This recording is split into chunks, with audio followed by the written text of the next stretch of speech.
এক অদ্ভুত প্রশান্তি আর চিন্তাশীল আবহের মধ্য দিয়ে আজকের এই গভীর তাত্ত্বিক বিশ্লেষণে স্বাগত জানাচ্ছি। হুম, আপনাকেও। আজকের এই বিষয়বস্তু সত্যিই আমাদের আত্মার জন্য খুব প্রয়োজন। একদমই। আমাদের এই মানব জীবন অত্যন্ত ক্ষণস্থায়ী, অনেকটা নদীর স্রোতের মতো প্রবাহমান। অথচ এই ক্ষুদ্র জীবনের প্রতিটি পদক্ষেপেই লুকিয়ে আছে অনন্তকালের প্রস্তুতির ইশারা।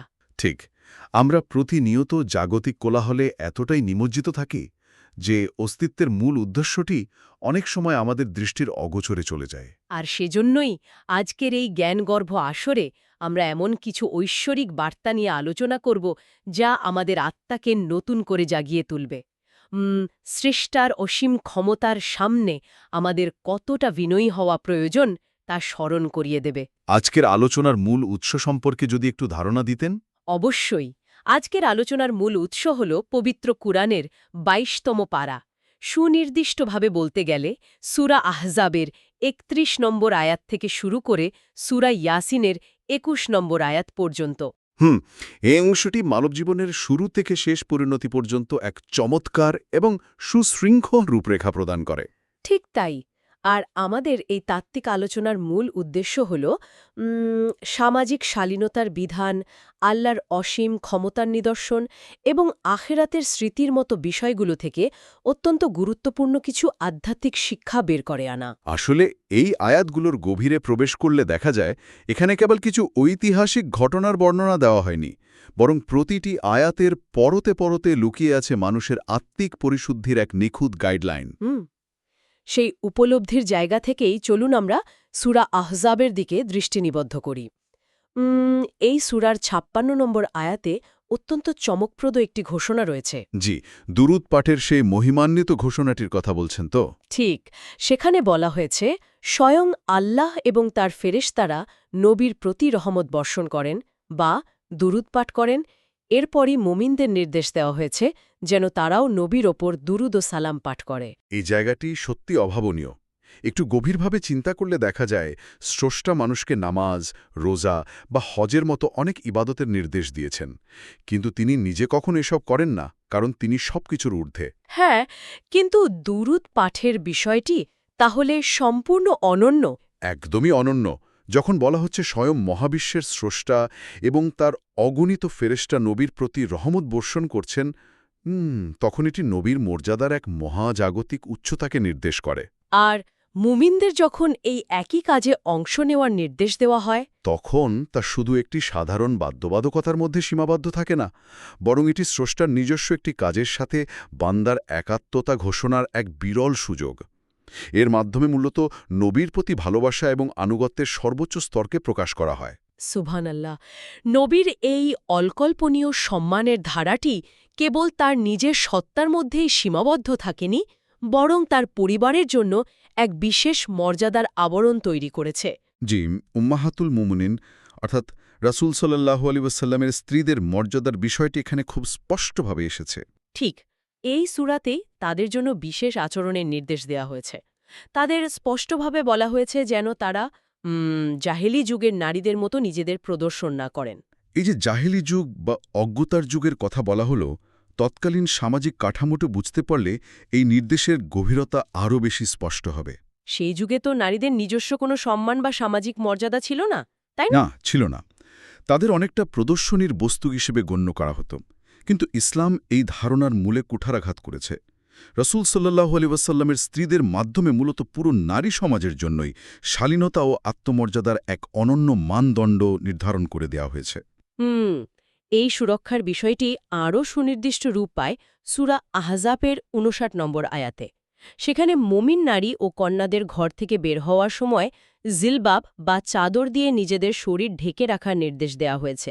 আর এর পেছনের কারণ হিসাবে আয়াতেই বলা হয়েছে, যাতে তারা সম্মানজনকভাবে পরিচিত হন এবং তাদের উত্ত্যক্ত করা না হয়।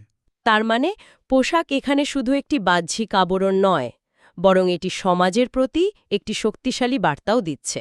ঠিক তাই, পোশাকের এই বিধানটি মূলত মানুষের আত্মমর্যাদাকেই সবচেয়ে বেশি প্রাধান্য দেয়। সমাজে যখন একজন নারী শালীনতার সাথে নিজেকে উপস্থাপন করেন, তখন তার বাহ্যিক রূপের চেয়ে তার মেধা, ব্যক্তিত্ব এবং আত্মিক মর্যাদাই বেশি মূল্যায়িত হয়। শালীনতা এবং বিনয়ের এই বিধানগুলো মূলত স্রষ্টার প্রতি মানুষের আনুগত্যেরই প্রকাশ। আর মানুষ যখন বিনয়ী না হয়ে অহংকারী হয়ে ওঠে, তখন তার পরিণতি কী হতে পারে তার এক শিহরণ জাগানো দৃষ্টান্ত আমরা দেখতে পাই সূরা সাবায়ে। জি, যেখানে দাউদ আলাইসালাম এবং সুলাইমান আলাইসালামের কথা বলা হয়েছে। হ্যাঁ, দাউদ আলাইহিসসালামের জন্য লোহাকে নরম করে দেওয়া হয়েছিল, আর সুলাইমান আলাইহিসসালামের জন্য বাতাসকে অনুগত করে দেওয়া হয়েছিল। এই ধরনের অলৌকিক ক্ষমতা মানব ইতিহাসে সত্যিই বিরল। আসলে এই অলৌকিক ক্ষমতাগুলো মূলত স্রষ্টার অসীম এবং নিরঙ্কুশ শক্তিরই এক ক্ষুদ্র নিদর্শন। একটু ভেবে দেখুন, লোহা হল পৃথিবীর অন্যতম শক্ত পদার্থ, কিন্তু তা একজন মানুষের হাতে মোমের মতো নরম হয়ে যাচ্ছে, কোনো আগুনের স্পর্শ ছাড়াই। আর বাতাস, যাকে কেউ খালি চোখে দেখতেও পায় না, তাকে একজন নবীর অনুগত করে দেওয়া হচ্ছে। ঠিক, বাতাস তার সিংহাসন বহন করে নিয়ে যেত। এর মাধ্যমে মানবজাতিকে বোঝানো হয়েছে যে মহাবিশ্বের প্রাকৃতিক নিয়ম কেবল একজন অদ্বিতীয় স্রষ্টারই নির্দেশ মেনে চলে। কিন্তু এই আলোচনার সবচেয়ে অভাবনীয় দিকটি হল ক্ষমতার চূড়ান্ত ক্ষণস্থায়িত্ব।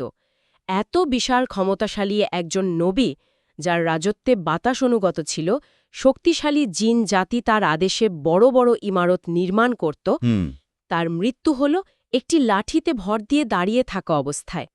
আর সবচেয়ে কৌতূহলের বিষয় হল, তার আশেপাশে কাজ করা শক্তিশালী জিনরাও এই মৃত্যুর বিষয়টি টেরই পায়নি। এটি মানুষের অহংকার চূর্ণ করার জন্য সমগ্র মানব ইতিহাসের অন্যতম সেরা একটি উদাহরণ। তৎকালীন সমাজে, এমনকি আজও অনেকের মধ্যে জিনদের ক্ষমতা নিয়ে এক ধরনের অন্ধভীতি রয়েছে, যে তারা হয়তো সব জানে বা গায়েবের খবর রাখে। একদম ঠিক। কিন্তু সুলেমান আলাইহিসসালামের মৃত্যুর ঘটনাটি এই ভ্রান্ত ধারণাকে সমূলে উৎপাটন করেছে। প্রবল প্রতাপশালী একজন রাজা মারা গেছেন, অথচ তার সবচেয়ে কাছের কর্মীরা, সেই শক্তিশালী জিনেরা তা জানতেই পারেনি। তারা তো দিনের পর দিন অমানবিক পরিশ্রম করে যাচ্ছিল একজন মৃত মানুষের ভয়ে। হ্যাঁ, তারা এই সত্যটি তখনই বুঝতে পারল যখন উইপোকা তার লাঠিটি খেয়ে ফেলে এবং মৃতদেহ মাটিতে পড়ে যায়। এই ঘটনাটি অত্যন্ত জোরালোভাবে প্রমাণ করে যে অদৃশ্যের জ্ঞান বা গায়েব কেবল পরম করুণাময়েরই আয়ত্তে। সুলাইমান আলাইসাল্লামের এই ঘটনা আমাদের ক্ষমতার সীমাবদ্ধতা শেখায়। কিন্তু যখন মানুষ ক্ষমতা ও প্রাচুর্য পেয়ে সৃষ্টার প্রতি অকৃতজ্ঞ হয়ে যায়, তখন কি ঘটে? সূরা সাবাতে আমরা সাবা জাতির উদাহরণ দেখতে পাই। সাবার ইতিহাস তো এক বিশাল সতর্কবার্তা। আল্লাহ তাদের পাহাড়ের কোলে অঢেল নিয়ামত এবং দৃষ্টিনন্দন উদ্যান দিয়েছিলেন। কিন্তু তারা সেই নিয়ামত পেয়ে চরম অহংকারী এবং অকৃতজ্ঞ হয়ে পড়েছিল, আর এই অকৃতজ্ঞতার পরিণতি হিসেবে তাদের ওপর নেমে এসেছিল এক ভয়াবহ বন্যা। সাবার এই পতন আমাদের স্মরণ করিয়ে দেয় যে স্রষ্টার দেওয়া যে কোনো অনুগ্রহ তখনই স্থায়ী হয় যখন তার প্রতি বিনয় এবং কৃতজ্ঞতা প্রকাশ করা হয়। আল্লাহ আরিম বা এক ভয়াবহ বাঁধ-ভাঙা বন্যার মাধ্যমে তাদের সেই বিশাল উদ্যানকে মুহূর্তের মধ্যে বিরানভূমিতে পরিণত করেন। কৃতজ্ঞতা না থাকলে সবচেয়ে বড় সাম্রাজ্য বা সমৃদ্ধিও যে চোখের পলকে ধুলোয় মিশে যেতে পারে, সাবার ধ্বংসাবশেষ তারই এক অকাট্য প্রমাণ। ঠিক, এই স্রষ্টামুখী নির্ভরতার উপলব্ধি আরও তীব্র হয় যখন আমরা পরবর্তী সূরা অর্থাৎ সূরা ফাতিরের দিকে তাকাই। এই সূরার নাম ফাতির, যার অর্থ হল আদি স্রষ্টা। এই সূরার শুরুতেই স্রষ্টার এক বিশাল এবং বৈচিত্র্যময় সৃষ্টির কথা বলা হয়েছে।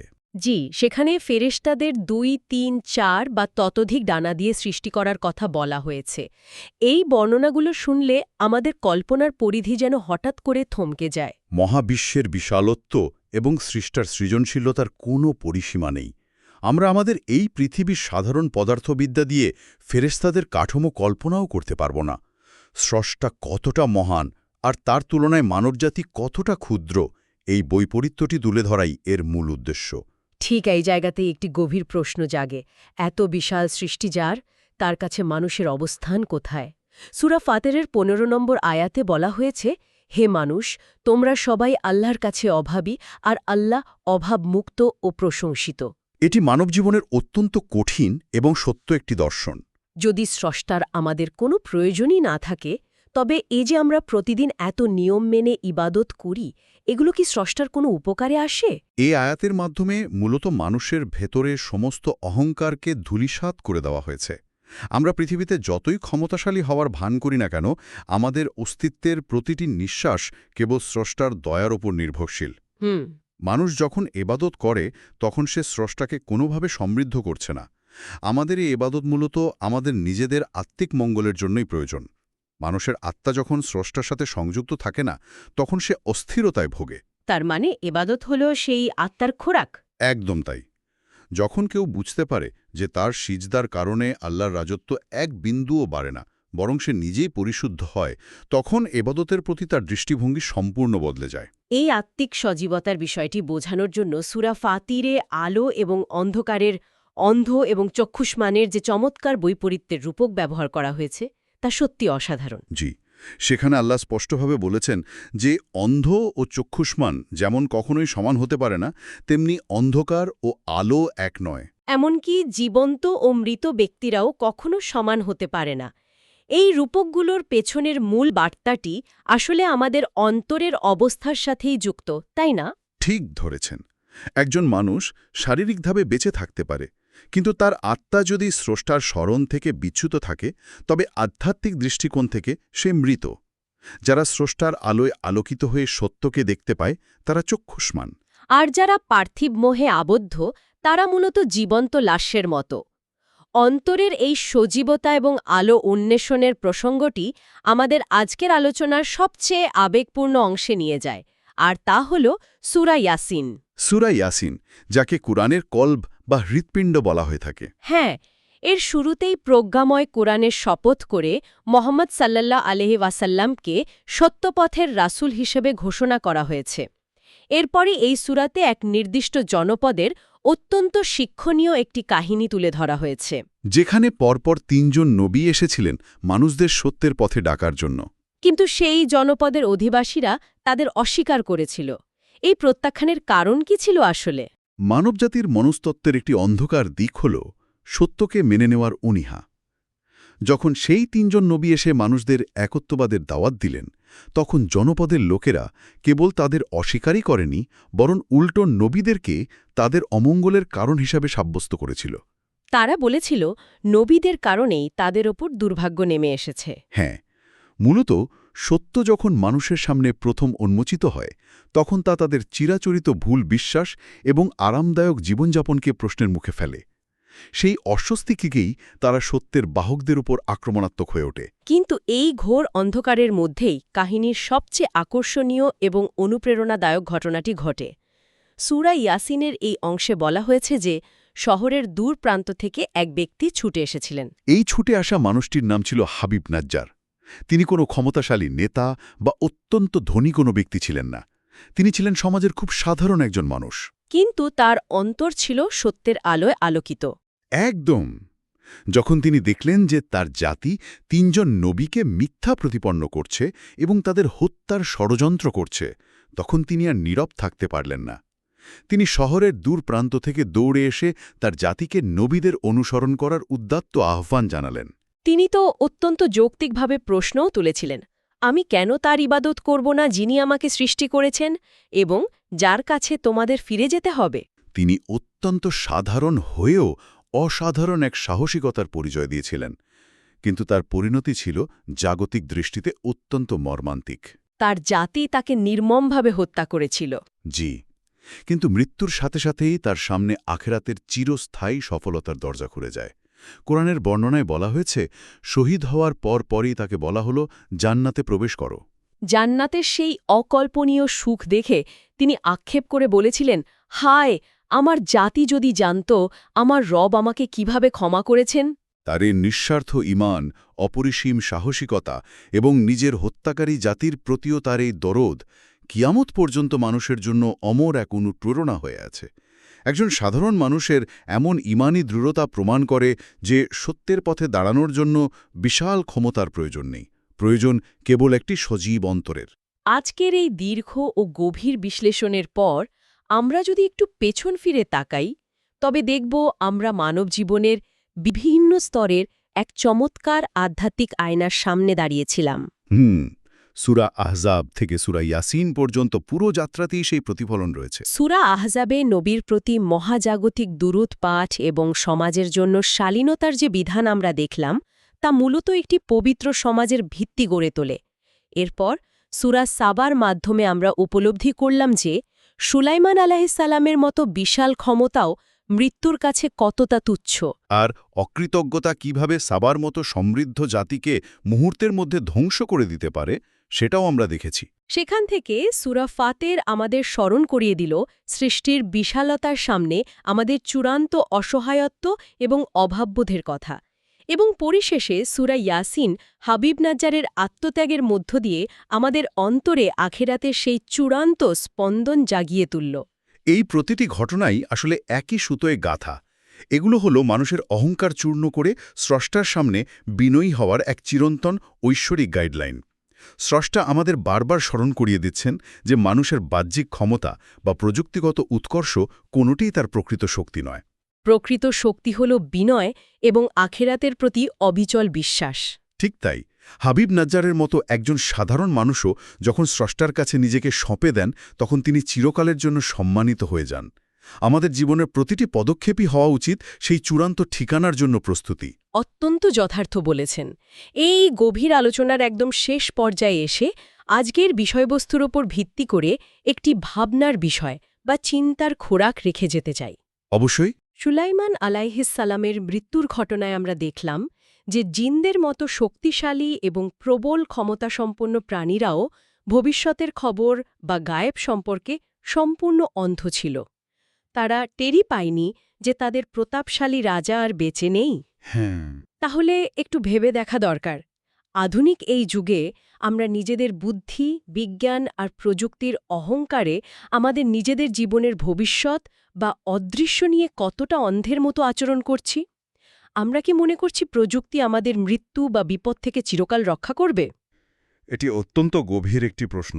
যে ভবিষ্যৎ, যে মৃত্যু এবং যে অনন্ত আখেরাত কেবল পরম করুণাময়ের হাতে, তার প্রস্তুতির চেয়ে আমরা কি এই ক্ষণস্থায়ী জগতেই বেশি আটকা পড়ে নেই?